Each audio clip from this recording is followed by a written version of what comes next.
mag-step forward ang lahat ng housemates na bumoto kay Crystal. Marami ang naawa sa PBB housemate na si Crystal matapos walang makuhang boto para magkaroon ng big ticket sa nalalapit na Big Job Challenge. Nangyari ito sa episode kagabi ng programang Pinoy Big Brother kung saan kinakailangang bumoto ng mga housemates ng isang kapuso at kapamilya na sa tingin nilang karapat-dapat na makakuha ng ticket para makalaban sa Big Jump. Isang task na kung saan kapag naipanalo nila ay mapapabilang sila sa Big Four. Maaari din nilang iboto ang kanilang mga sarili kung sa tingin nila ay deserve nila ito. At nang dumating na sa puntong magkakaalaman na ng resulta, si Crystal lang ang walang nakuhang boto at maging siya ay hindi binoto ang kanyang sarili. Panoorin ang video. Step forward ang lahat ng housemates na bumoto kay Crystal.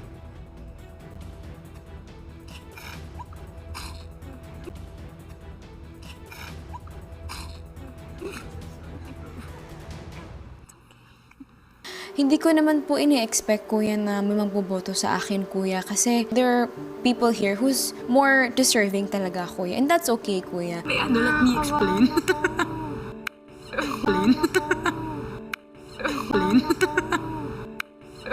Tiwala lang po talaga, kuya, na if I meant to make it until the end, kuya, God will always make a way. I will be there, kuya, if I meant to be there. Maraming netizens ang naawa kay Crystal dahil naranasan niya na rin noon na hindi mapili bilang kagrupo at masabihang pinakamahina sa task.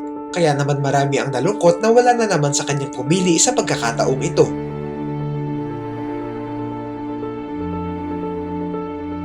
Nagpahayag din ng suporta ang kanyang mga fans at sinabing ilalaban siya para maging big winner ng season na ito.